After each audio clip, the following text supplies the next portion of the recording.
कुरुक्षेत्र के धूल भरे मैदान में जब दो महान योद्धा आमने सामने खड़े हुए तब सिर्फ तीर नहीं बल्कि इतिहास टकरा रहा था।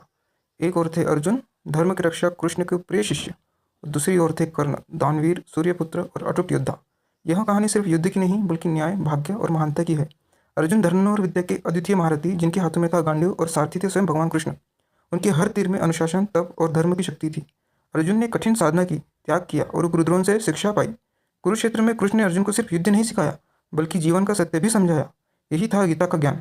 कृष्ण के मार्गदर्शन से अर्जुन साधारण योद्धा नहीं बल्कि धर्म के प्रतिनिधि बन गए। अब बात करते हैं कर्ण की।